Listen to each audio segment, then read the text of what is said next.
इस वेबिनार में सम्मिलित समस्त विद्वज्जनों को मेरा प्रणाम। मैं doctor B Nanda Jagrut, assistant professor, government Digvijay autonomous PG college Rajnandgaon, Chhattisgarh से।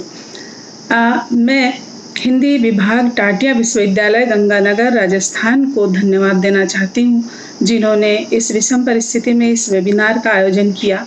विशेष रूप से मैं धन्यवाद देना चाहूँगी श्रीमान नरेश सिहाग जी को, जो इस वेबिनार की धुरी हैं। मेरा विषय है किन्नर विमर्श, संकल्पना एवं स्वरूप। विमर्श का अर्थ होता है किसी विषय पर गंभीर चिंतन और मनन करना। आज के विमर्श के केंद्र में है किन्नर। किन्नरों की सामाजिक स्थिति कैसी है, क्यों है, क्या स्थितियां परिवर्तित की जा सकती हैं। मुझे ऐसा महसूस होता है कि प्राचीन काल में उनकी जो भी स्थिति रही हो, परंतु वर्तमान में क्या है, वर्तमान में अपमान है, तिरस्कार है, उससे कैसे उबरा जा सकता है। जब कोई बच्चा प्राकृतिक रूप से लिंगी विकृति का शिकार होता है तो उसमें उसके माता पिता का क्या दोष है या उस बच्चे का क्या दोष है। जेनेटिक बदलाव के कारण ऐसे बच्चों का जन्म होता है, ये समाज को समझना चाहिए।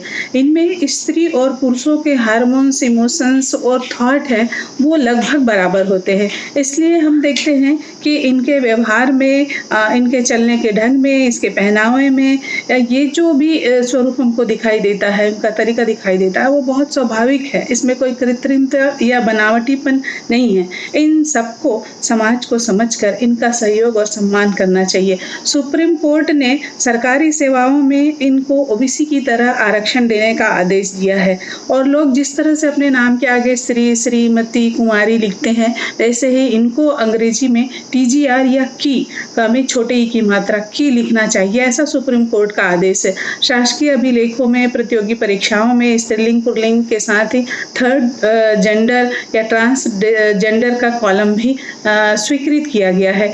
ये सब शासकीय उपक्रम है और इनके हित के लिए किया जा रहा है। परंतु किन्नरों का कहना है कि हमको 5 डॉक्टरों से जांच करवाने की बाध्यता है, कि हमको ये प्रूफ करना है 5 डॉक्टरों से चेक करा के कि हम इस रूप में हैं।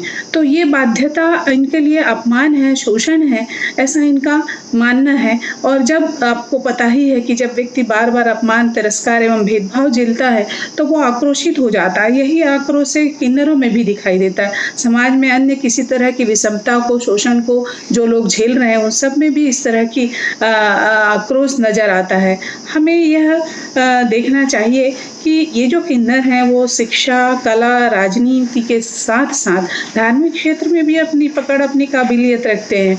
आप जान रहे हैं कि ये ब्यूटिशियंस का काम कर रहे हैं, ये न्यूज़ एंकर हैं, ये पार्षद हो गए हैं, ये विधायक हो गए हैं और किन्नर अखाड़ा के रूप में धार्मिक आयोजन में भी इनकी सहभागिता को देखकर हम इनकी प्रतिभा को समझ सकते हैं। समाज में इनको सम्मानजनक स्थान प्राप्त होना चाहिए।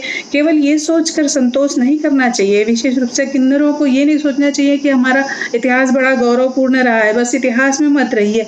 आज आपकी स्थिति क्या है, वही गौरव आज आपको मिलना चाहिए। इस बात का आपको प्रयास करना चाहिए। इस संबंध में मेरा एक सुझाव है, शायद लोगों को अटपटा लगे या मेरा दुस्साहस लगे, पर मैं ये कहना चाहती हूँ कि ऐसे बच्चों को जो माता पिता हैं वो अपने पास ही रखें। किसी किन्नर समुदाय को या किसी अन्य समुदाय को न दें, वो उनको अपने पास रखें, उनका पालन पोषण, शिक्षा दीक्षा की व्यवस्था स्वयं करें। और यदि इस तरह की कोई विकृति है जो चिकित्सकीय परामर्शानुसार उसका इलाज हो सकता है तो सरकार उसको आर्थिक सहायता प्रदान करे। और जब इस तरह का बच्चा अपने घर में रहेगा, शिक्षित बनेगा, स्वावलंबी बनेगा तो बहुत कुछ अपने आप परिवर्तित हो जाएगा।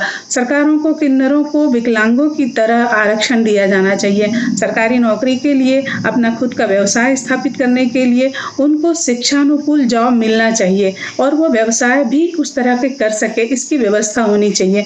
और जो माता पिता अपने ऐसे बच्चों को अपने पास न रखकर किन्नर समुदाय को सौंपने का कार्य करते हैं, उनके लिए सरकार को कठोर कानून बनाना चाहिए, उनके विरुद्ध कानूनी कार्यवाही की जा सके। इससे बच्चा अपने घर में रह पाएगा। किन्नर समुदाय की से अपेक्षा है कि वे भी तथाकथित सामान्य लोगों को किन्नर न बनाएं, न ही ऐसे लोगों को अपने समूह में जोड़ें।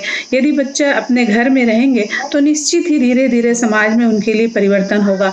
ये भी ह्यूमन बीइंग है, हमको समझना चाहिए, समाज को उनके साथ सामान्य व्यवहार करना चाहिए। ये कैसी विडंबना है कि विभिन्न संस्कारों में जिनका आशीर्वाद शुभ माना जाता है, वही अपने घर, परिवार और स्वयं के लिए अशुभ माना जाता है। जन्म से लेकर मृत्यु पर्यंत जिन्हें अपमान ही अपमान झेलना पड़ता है।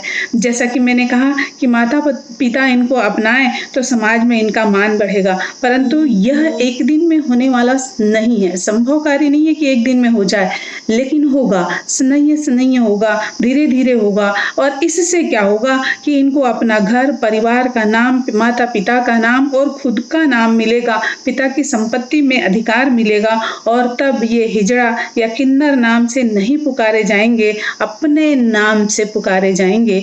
बस मैं इतना कहकर अपनी वाणी को विराम देती हूँ, क्योंकि समय भी बहुत कम है। सारे आयोजकों को पुनः धन्यवाद।